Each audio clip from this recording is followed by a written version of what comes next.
ونستعينه ونستغفره ونؤمن به ونتوكل عليه ونعوذ بالله من شرور أنفسنا ومن سيئات أعمالنا من يهده الله فلا مضل له ومن يضلل فلا هادي له وأشهد أن لا إله إلا الله وحده لا شريك له وأشهد أن محمدا عبده ورسوله صلى الله عليه وعلى آله وصحبه وسلم تسليما كثيرا. أما بعد فإن خير الحديث كتاب الله وخير الهدي هدي محمد صلى الله عليه وسلم وشر الأمور محدثاتها وكل محدثة بدعة وكل بدعة ضلالة وكل ضلالة في النار. أعوذ بالله من الشيطان الرجيم. يا أيها الذين آمنوا اتقوا الله حق تقاته ولا تموتن إلا وأنتم مسلمون. يا أيها الناس اتقوا ربكم الذي خلقكم من نفس واحدة وخلق منها زوجها وبث منهما رجالا كثيرا ونساء واتقوا الله الذي تساءلون به والأرحام إن الله كان عليكم رقيبا. يا أيها الذين آمنوا اتقوا الله وقولوا قولا سديدا يصلح لكم أعمالكم ويغفر لكم ذنوبكم ومن يطع الله ورسوله فقد فاز فوزا عظيما. أما بعد قال الله عز وجل وما آتاكم الرسول فخذوه وما نهاكم عنه فانتهوا واتقوا الله إن الله شديد العقاب. قادران اسلام، میرے اسلامی بھائیوں، بزرگوں، نوجوان ساتھیوں، پردہ-نشین اسلامی ماؤں، بہنوں اور پیارے بچوں، ہر قسم کی حمد و ثنا اللہ رب الجلال کے لیے بے انتہا درود و سلام نازل ہو ہمارے رسول محمد صلی اللہ علیہ وسلم پر، آپ کے آل و اصحاب پر، ان تمام پر جو نیکی اور احسان کے ساتھ قیامت کے دن تک آپ کی اقتدا کرتے رہے. آج کا خطبہ جمعہ محمد رسول صلی اللہ علیہ وسلم کے تقاضوں کے تعلق سے ہے کہ محمد اللہ کے نبی صلی اللہ علیہ وسلم کی کیا ہم سے تقاضا کرتی ہے، اس کا ہمارا ہم سے کیا مطالبہ ہے. بنیادی طور پر اللہ کے نبی صلی اللہ علیہ وسلم سے محبت ایمان کا حصہ ہے. اس کے بغیر کوئی آدمی مومن نہیں ہو سکتا اور اس کے بغیر کوئی کسی آدمی کا ایمان مکمل نہیں ہو سکتا ہے. اللہ تبارک و تعالیٰ سے محبت کا دعویٰ بھی اس وقت تک کامل اور مکمل نہیں جب تک کہ اللہ تعالیٰ کی محبت دل میں نہ ہو. اللہ تبارک و تعالیٰ نے فرمایا قل ان کنتم تحبون اللہ فاتبعونی، آپ کہہ دیجئے کہ اگر تم اللہ تعالیٰ سے محبت کا دعویٰ کرتے ہو تو میری اتباع کرو، اللہ تعالیٰ تم سے محبت کرے گا اور تمہارے گناہوں کو بخش دے گا. یہ آیت جہاں اللہ کے نبی صلی اللہ علیہ وسلم کی محبت کو ایمان کا تقاضا بتاتی ہے، وہی یہ بھی بتاتی ہے کہ نبی علیہ السلام کی محبت ہم سے اس بات کا تقاضا کرتی ہے کہ نبی کی محبت رکھی جائے. نبی سے اللہ تبارک و تعالیٰ سے جیسی محبت ہوتی ہے، اللہ تبارک و تعالیٰ کی محبت کے بعد اگر کسی کا درجہ آتا ہے کسی بھی آدمی کے دل میں تو اللہ کے نبی صلی اللہ علیہ وسلم کی محبت ہونی چاہیے. اللہ کے نبی صلی اللہ علیہ وسلم کی محبت کا معیار، اس کا درجہ کیا ہے؟ حضرت عمر رضی اللہ تعالیٰ عنہ کی مشہور حدیث ہے، حضرت انس رضی اللہ عنہ سے بھی مروی ہے. اللہ کے نبی علیہ السلام نے فرمایا لا یؤمن احدکم حتی اکون احب الیہ من والدہ وولدہ والناس اجمعین، کہ تم میں سے کوئی آدمی کامل ایمان والا نہیں ہو سکتا یہاں تک کہ میں اس کے پاس اس کی جان اور اس کی اولاد اور سارے لوگوں سے زیادہ محبوب نہ بن جاؤں. حضرت عمر رضی اللہ عنہ نے کہا تھا کہ اے اللہ کے نبی صلی اللہ علیہ وسلم، میں آپ سے میری جان کے بعد سب سے زیادہ محبت کرتا ہوں. تو آپ نے کہا تھا کہ اے عمر تمہاری جان سے بھی زیادہ تمہارا ایمان ابھی تک بھی مکمل نہیں ہوا. حضرت عمر نے کہا میں آپ سے محبت رکھتا ہوں میری جان سے بھی زیادہ. تو اللہ کے نبی صلی اللہ علیہ وسلم نے کہا تھا اب اے عمر تمہارا ایمان مکمل ہوا. نبی علیہ السلام کی محبت ایمان کا تقاضا ہے. نبی علیہ السلام کی محبت ہمیں جان سے زیادہ ہونا چاہیے. اس کی بنیادی طور پر یعنی کہ اس کا مطالبہ، اس کا تقاضا کیا ہے کہ ہم اللہ کے نبی صلی اللہ علیہ وسلم کی سیرت کو، نبی کی سنتوں کو اور نبی صلی اللہ علیہ وسلم کے زندگی کے حالات کو جانیں. اللہ تبارک و تعالیٰ نے فرمایا لم یعرفوا رسولہ فہم لہ منکرون، کیا انہوں نے اپنے رسول کو نہیں پہچانا کہ وہ اس کا انکار کر رہے ہیں. رسول کی معرفت ویسے ہی ضروری ہے جیسے اللہ تبارک و تعالیٰ کی معرفت ضروری ہے. کیوں؟ اللہ تبارک و تعالیٰ کی معرفت سے آدمی اپنے ایمان میں، توحید میں، عقیدے میں مضبوط ہوتا ہے.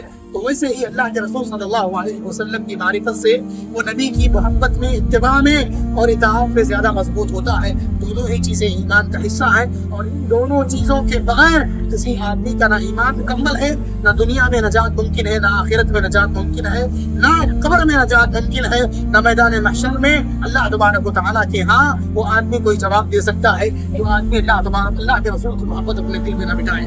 تو اللہ کے نبی صلی اللہ علیہ وسلم کی محبت اس بات کا تقاضا کرتی ہے کہ نبی کے حالات سے جانکاری ہم حاصل کریں، نبی کی سیرت تو پڑھیں، نبی کے حالات جانیں.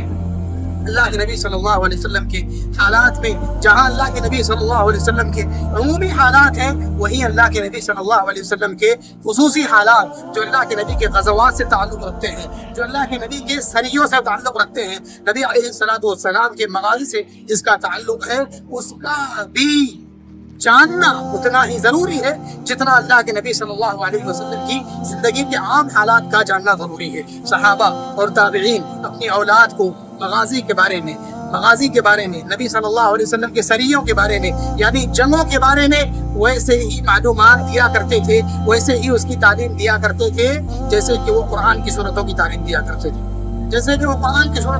دیا کرتے تھے. عموماً ہمارے نوجوانوں کے پاس اللہ کے نبی صلی اللہ علیہ وسلم کے بارے میں، آپ کی شخصیت کے بارے میں، آپ کے خاندان کے حالات کے بارے میں اور آپ کے جنگوں کے بارے میں بنیادی طور پر بھی کوئی معلومات نہیں ہے. اسی لیے جب کوئی غیروں کی طرف سے سوال آتا ہے کہ اللہ کے نبی صلی اللہ علیہ وسلم نے جنگیں کیوں کی ہیں، کیا اسلام تلوار کی ڈور سے پھیلا، تو کوئی آدمی جواب نہیں دے سکتا ہے. اللہ تبارک و تعالیٰ نے جہاں جنگ کا ذکر کیا یا اللہ تعالیٰ نے جنگ کا حکم دیا، جہاد کا حکم دیا، وہاں اللہ تعالیٰ نے اس کا بنیادی طور پر یعنی کہ تذکرہ کر دیا ہے. اللہ تعالیٰ نے کہا کہ أُذِنَ لِلَّذِينَ يُقَاتَلُونَ بِأَنَّهُمْ ظُلِمُوا وَإِنَّ اللَّهَ عَلَىٰ نَصْرِهِمْ لَقَدِيرٌ کہ اللہ تبارک و تعالیٰ نے ان لوگوں کو جن لوگوں سے جنگ کی جا رہی تھی انہیں اللہ تعالیٰ نے اجازت دی ہے کہ وہ جنگ کریں. کیوں کریں؟ بِأَنَّهُمْ ظُلِمُوا، اس لیے کہ ان کے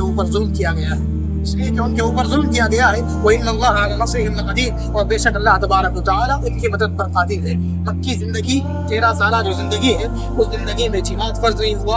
اس ساری زندگی میں مسلمانوں نے صبر، شکر، قناعت اور اسی طریقے سے اللہ تبارک و تعالیٰ کی عبادت امن و امان کے ساتھ کی، اور مدینے میں بھی انہوں نے عبادت امن و امان ہی کے ساتھ کرنے کا ارادہ کیا.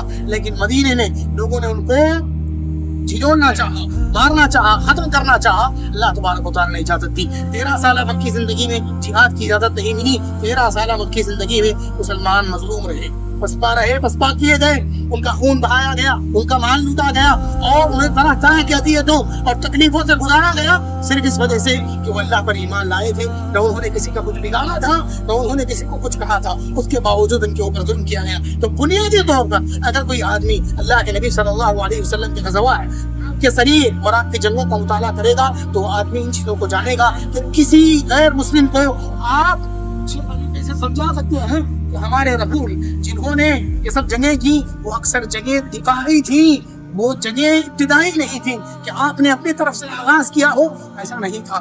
کہ آپ پر حملہ ہوا تو آپ نے شہر کا دفاع کیا، اپنی جانوں کا دفاع کیا، مسلمانوں کا دفاع کیا، اور وہاں کے حالات کے عوام کے دفاع کے لیے جنگیں کی گئی. کوئی بھی جنگ ابتدائی طور پر اپنی طرف سے نہیں کی گئی ہے، مگر یہ کہ فتنہ پھیلایا گیا یا ظلم کیا گیا تو اس کو جنگ کی گئی ہے. تو یہ بنیادی چیز ہے کہ اللہ کے نبی صلی اللہ علیہ وسلم کی زندگی کے حالات کو جانے. دوسری چیز اللہ کے نبی صلی اللہ علیہ وسلم کی اطاعت ہے، اور اللہ کے نبی صلی اللہ علیہ وسلم نے جو کچھ ہمیں حکم دیا ہے اس کو بجا لانا ہے. جس چیز سے اللہ کے نبی صلی اللہ علیہ وسلم منع کیا ہے اس سے رک جانا ہے. اللہ تعالیٰ نے کہا کہ رسول تم کو جو دے وہ لے لو، اور رسول جس چیز سے منع کرے اس سے رک جاؤ.